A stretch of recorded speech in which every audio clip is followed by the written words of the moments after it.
What is up, my friends? You are very welcome along to a rather downbeat Anfield agenda, late night agenda tonight where, well, we're going to try to figure out what went wrong. We're going to give you some of the quotes from Arne Slot in his post-match press conference, and we're going to try and figure out what on earth is happening here at the end of the season yet again. As always, I appreciate you guys giving up some of your evening to come and have a chat with me. I want this to be a platform for people to be able to have their say tonight and vent on what we witnessed this week, because it wasn't just the manner of the loss today to Newcastle, and they were thoroughly deserving winners. No begrudgingness from me on that one. Newcastle deserved their win today. But it's been a tough week as a Liverpool fan, and it's a week that I think is entirely predictable based on previous seasons. And I want to just ask the question of, how do we keep ending up here season after season, feeling in March like the season's just falling away from us? So we'll go through it tonight. I want to go through my thoughts first, if I may. And I'm going to try and be as reserved as I can in saying this, but is anybody here surprised that we've seen what we've seen this week? You're disappointed, as am I. But are you surprised? Because we have enough history of this happening that it shouldn't really come as a surprise that come March time, we fall apart. We look a shadow of our former selves. But what we had hoped was that Arne Slot was able to balance that out a bit more over the course of the season. But what we seen today was, no, we weren't able to do that. And burying our heads in the sand, like our manager seemingly has done in his post-match press conference. Let me read some of this out to you, and then you'll see where I'm going with this.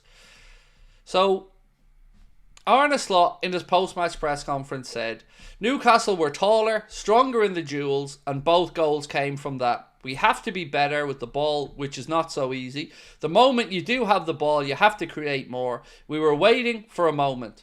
Normally in a game like this, it opens up a bit more, but we gave them the positive mindset of being 1-0 up before half-time. This means they're going to fight even harder for every second ball. Altogether, Newcastle deserved the win. This is the part that I strongly disagree with.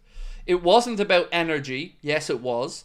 They played over our press. Very smart, a good idea. I keep repeating myself. They deserve this win. The game went the way they wanted it. It was a game of football that they wanted it to be. I don't think anyone who's a Liverpool fan was happy with what they saw, but sometimes that happens. It's not the first time we have difficulties with Newcastle. That's a compliment to them because we didn't get into our rhythm. Now, I've got to say, I'm calling Arne out on that because there was no game plan in that first half. The game plan was to boot balls into the channel and hope.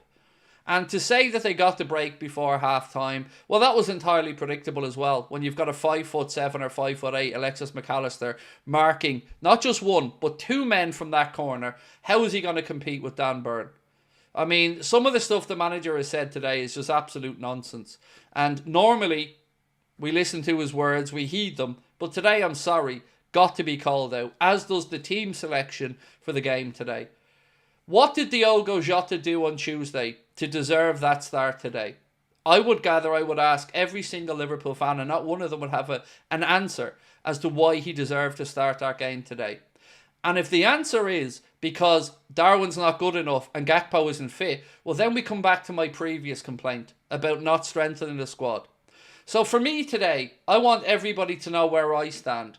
For me, all the journalists, all the fan accounts, all the podcasts, and all the YouTube channels that have allowed FSG to do nothing with regards to squad depth, to do nothing with regards to strengthening, this is on you. Days like this are on you. Because you told us that we were top of the league, that we were in every competition, and what were we complaining about? And we all warned that come February and March time, the legs will go and will be found out. And we're only an injury or two away. And the thing is, we haven't even had that injury. This is a squad that doesn't have a plethora of injuries in midfield or up top. This is a squad that is pretty much healthy, but rather than the right back situation. And we are once again devoid of ideas in March, and a season that had the potential to be an absolutely generation-defining season has whimpered into us falling over the line. And yes, winning a league title is absolutely incredible. And we will celebrate that. And everyone deserves credit for that. But don't you dare tell the rest of us again why FSG are so clever. Don't you dare look down your nose at the rest of us and tell us that we're being greedy, we're being selfish, we're being unrealistic, we can't improve. It's been proven this season the manager doesn't trust at least 6 members in his own squad. It's been proven this season that he's turned his nose up to Federico Chiesa, who came on today and did more in 15 minutes than any of the starting front 3 did in the remainder of the game. And Jamie Carragher has some fucking cheek. He is the hypocrite in chief here.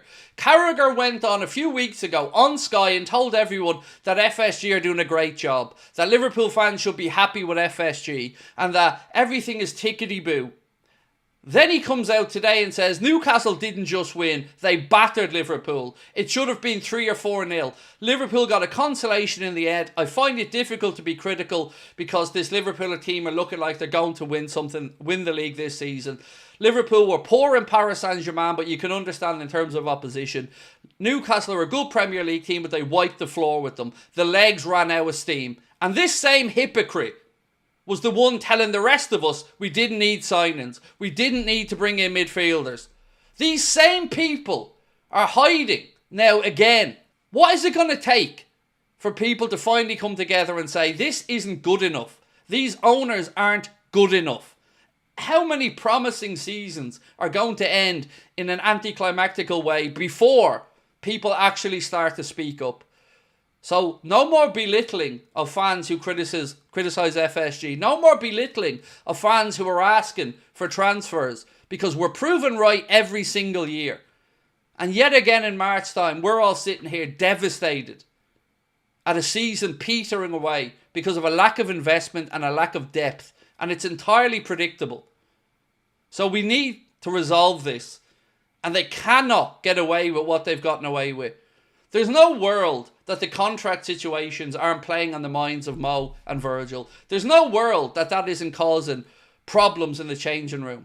But we're led to believe that everything's great. Our own manager today is burying his head in the sand. That wasn't about energy? Excuse me? We were fucking exhausted. And the game plan was what exactly? Pass it sideways and go diagonally into the channel. Lump balls up to Diogo Jota, who's up against 2 6-foot-plus centre-backs. There was no plan. It was an embarrassment from start to finish, including the team selection. And the reason it was embarrassment was because of a lack of investment. And the players had been run into the ground again. Ryan Gravenberch, the one that you all told us that we couldn't bring in another player for because he's been so brilliant. But it was never about replacing Ryan. It was about protecting Ryan. Same way it's about protecting Mo, protecting Virgil. But we don't do that because we don't have depth. And that costs us again.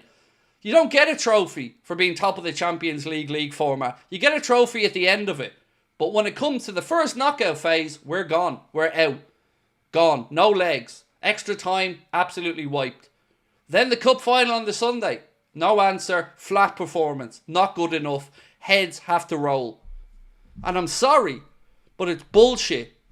It's absolutely bullshit, and it's predictable every single season.